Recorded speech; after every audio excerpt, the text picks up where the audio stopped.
नमस्कार दोस्तों, राधे राधे, जय श्री कृष्ण। श्री गरुड़ जी ने भगवान श्री कृष्ण से कहा, हे भगवान, प्रेत किस प्रकार से मुक्त होते हैं? मनुष्य को किन कारणों से प्रेत योनि की प्राप्ति होती है? उनकी मुक्ति का क्या रहस्य है? उनकी मुक्ति कैसे संभव है और मुक्ति पाने के लिए उन्हें क्या करना चाहिए? हे प्रभु, ऐसा कौन से कार्य है जिन्हें करने से मनुष्य को प्रेत योनि प्राप्त नहीं होती है? मनुष्य प्रेत रूप में कितने वर्षों तक रहता है? दोस्तों, इस प्रकार से गरुड़ जी ने भगवान श्री कृष्ण से प्रेत आत्माओं के विषय में प्रश्न किए हैं, जिनका उत्तर भगवान श्री कृष्ण ने बहुत ही सरल भाषा में दिया है, जो प्रत्येक मनुष्य को अवश्य जान लेना चाहिए।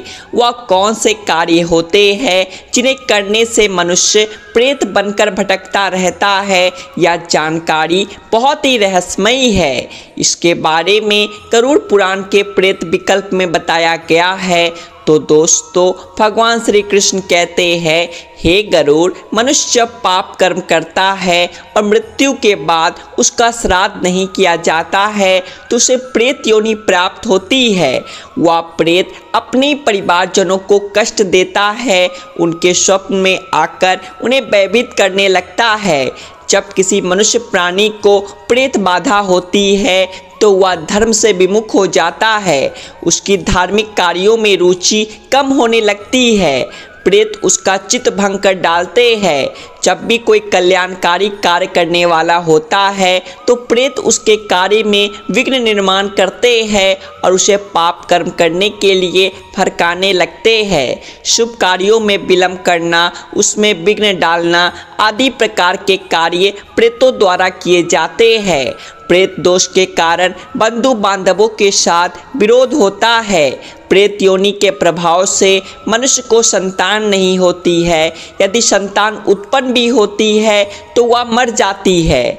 प्रेत बाधा के कारण तो व्यक्ति पशुहीन और धनहीन हो जाता है। उसके कुप्रभाव से उसकी प्रकृति में परिवर्तन आ जाता है। वह अपने बंधु बांधवों से शत्रुता रखने लगता है। अचानक प्राणी को जो दुख प्राप्त होता है वह प्रेत बाधा के कारण होता है। नास्तिकता, जीवन वृत्ति की समाप्ति और अत्यंत लोभ तथा प्रतिदिन होने वाली कला या प्रेत से पैदा होने वाली पीड़ा है। भोजन करने के समय कोपयुक्त पति पत्नी के बीच कला, दूसरों से शत्रुता रखने वाली बुद्धि, ये सब प्रेत संभूत पीड़ा है। जहाँ पुष्प और फल नहीं दिखाई देते तथा पत्नी का विरह होता है, वहाँ भी प्रेतों द्वारा उत्पन्न पीड़ा है। श्री कृष्ण कहते हैं, यदि मनुष्य प्रेत बाधा से मुक्ति पाना चाहता है तो इसके लिए सर्वोत्तम उपाय है दान करना। दान देने से मनुष्य प्रेत मुक्त हो जाता है। मनुष्य जिस उद्देश्य से दान करता है उसी के लिए वह दान उसे तृप्त करता है। हे पक्षी श्रेष्ठ, यह सत्य है कि जो दान देता है वही उसका उपभोग करता है। दान देने वाला दान से खुद का कल्याण ही करता है। मृतात्मा के लिए दान करने से वह प्रेत योनि से छूट जाता है और मुक्ति प्राप्त कर लेता है। जो भी प्रेत आत्माएं मुक्ति पा लेती है वह अपने परिवारजनों का कल्याण चाहने लगती है। जब दूसरी प्रेत आत्माएं परिवार को परेशान करने लगती है तो मुक्ति प्राप्त हुई आत्माएं उन प्रेतों से परिवार की रक्षा करती है। प्रेत आत्माएं अपने बंधु बांधवों तथा संतानों द्वारा किए गए पिंडदान से भी मुक्ति पा लेती है। हे पक्षीराज, प्रेतों के लिए दान धर्म करने से वे संतुष्ट होकर अपने परिजनों को धन धान समृद्धि प्रदान करते हैं। अगर मनुष्य को स्वप्न में प्रेत आत्मा दिखाई पड़ती है तो उसे उनके मुक्ति का उपाय तुरंत ही कर लेना चाहिए। यदि कोई मनुष्य सपने में प्रेत दिखाई देने पर भी उनके लिए श्राद्ध आदि कर्मों द्वारा मुक्ति का उपाय नहीं करता है तो वह प्रेतों के द्वारा दिए गए शाप से पीड़ित हो जाता है। ऐसा व्यक्ति जन्म जन्मांतर तक निसंतान, पशुहीन, दरिद्री, रोगी तथा जीविका के साधनों से रहित होकर निम्न कुल में जन्म लेता है।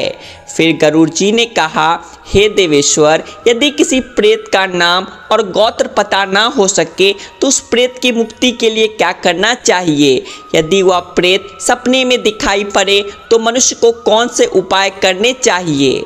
तब भगवान श्री कृष्ण कहते हैं, हे खगराज, ऐसे समय में किसी विद्वान ब्राह्मण के हाथ से पवित्र तीर्थस्थल पर भक्ति और निष्ठा पूर्वक नारायण बलि की पूजा करके जप, होम तथा दान से उस प्रेत की मुक्ति की कामना करनी चाहिए। इससे विघ्न वेदना नष्ट हो जाते हैं। यदि वह प्राणी भूत प्रेत पिशाच अथवा अन्य किसी से पीड़ित होता है तो उसको अपने पितरों के लिए नारायण बलि करनी चाहिए। ऐसा कर वह सभी प्रकार की पीड़ाओं से मुक्त हो जाता है। ये मेरा सत्य वचन है। अतः सभी प्रयत्नों से प्रतिविभक्ति परायण होना चाहिए। ऐसा करने से मनुष्य सभी प्रकार के उपद्रवों से रहित हो जाता है, समस्त सुखों का उपभोग करता है तथा उत्तम लोक को प्राप्त करता है।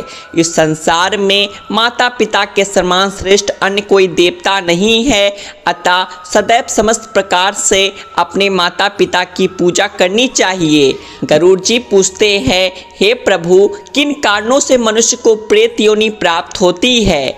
भगवान श्री कृष्ण कहते हैं, जो लोग मंदिर में ब्राह्मण के घर में चोरी करते हैं, जो स्त्री तथा बालकों के द्वारा जमा किया हुआ धन छीन लेते हैं, उन्हें मृत्यु के बाद प्रेत योनि प्राप्त होती है।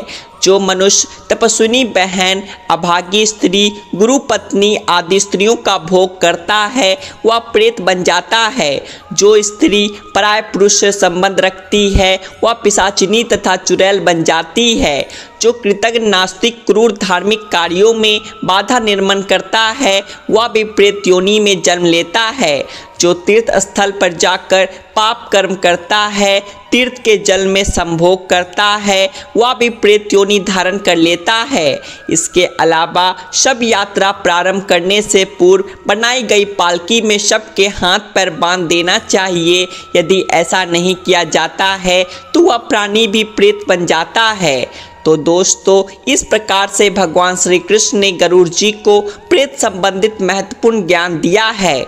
उम्मीद है आपको यह जानकारी अच्छी लगी होगी। वीडियो को लाइक जरूर करें और कमेंट में जय श्री कृष्ण जरूर लिखें। साथ ही ऐसी ही और जानकारियाँ जानने के लिए आपके अपने चैनल द आध्यात्मिक टेल्स को सब्सक्राइब भी कर ले। राधे राधे। जय श्री कृष्ण, जय श्री राधे कृष्ण।